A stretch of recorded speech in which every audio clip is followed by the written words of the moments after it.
आज की कहानी राजा भर्तृहरि की है। कथाओं के अनुसार भर्तृहरि अपनी तीसरी पत्नी पिंगला पर काफ़ी मोहित थे और वे उस पर अत्यंत विश्वास करते थे। राजा पत्नी मोह में अपने कर्तव्यों को भी भूल गए थे। उस समय उज्जैन में एक तपस्वी गुरु गोरखनाथ का आगमन हुआ। गोरखनाथ राजा के दरबार में पहुँचे। भर्तृहरि ने गोरखनाथ का उचित आदर सत्कार किया। इससे तपस्वी गुरु अति प्रसन्न हुए। प्रसन्न होकर गोरखनाथ ने राजा को एक फल दिया और कहा, यह फल खाने से वह सदैव जवान बने रहेंगे, कभी बुढ़ापा नहीं आएगा, सदैव सुंदर बने रहेंगे। यह चमत्कारी फल देकर गोरखनाथ वहाँ से चले गए। राजा ने यह फल लेकर सोचा कि उन्हें जवानी और सुंदरता की क्या आवश्यकता, चूँकि राजा अपनी तीसरी पत्नी पर अत्यधिक मोहित थे।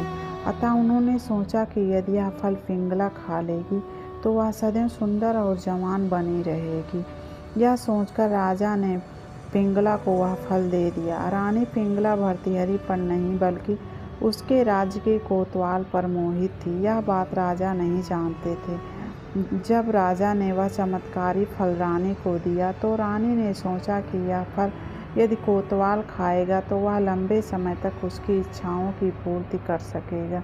रानी ने यह सोचकर चमत्कारी फल कोतवाल को दे दिया। वह कोतवाल एक वेश्या से प्रेम करता था। उसने चमत्कारी फल उसे दे दिया ताकि वेश्या सदैव जवान और सुंदर बनी रहे। वेश्या ने फल पाकर सोचा कि यदि वह जवान और सुंदर बनी रहेगी तो उसे यह गंदा काम हमेशा करना पड़ेगा, नरक समान जीवन से मुक्ति नहीं मिलेगी। इस फल की सबसे ज़्यादा ज़रूरत हमारे राजा को है। राजा हमेशा जवान रहेगा तो लंबे समय तक प्रजा को भी सुख सुविधा देता रहेगा। यह सोचकर चमत्कारी फल राजा को दे दिया। राजा वह फल देखकर हतप्रभ रह गए। राजा ने वेश्या से पूछा कि यह फल उसे कहाँ से प्राप्त हुआ। वेश्या ने बताया कि यह फल उसे कोतवाल ने दिया। भर्तृहरि ने तुरंत कोतवाल को बुला लिया।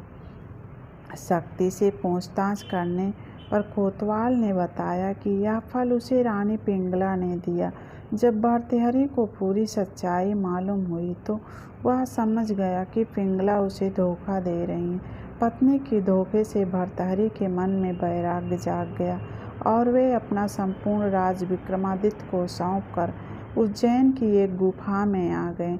इसी गुफा में भर्तृहरि ने 12 वर्षों तक तपस्या की।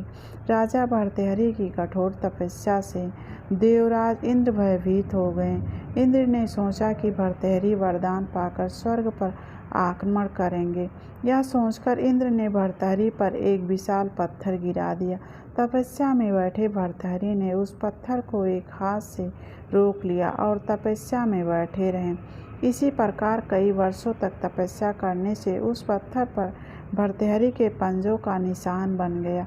यह निशान आज भी भर्तृहरि के गुफा में राजा की प्रतिमा के ऊपर वाले पत्थर पर दिखाई देता है। यह पंजे का निशान काफ़ी बड़ा है, जिसे देखकर सहज ही अंदाज़ा लगाया जा सकता है कि राजा भर्तृहरि की कदकाठी कितनी विशालकाय रही होगी। भर्तृहरि ने वैराग्य पर वैराग्य शतक की रचना की, जो कि काफ़ी प्रसिद्ध है। इसके साथ ही भर्तृहरि ने श्रृंगार शतक और नीच शतक की रचना की है। यह तीनों ही शतक आज भी उपलब्ध हैं। आज की कहानी बस इतना। हाँ, आगे फिर नेक्स्ट कहानी में मिलते हैं। धन्यवाद।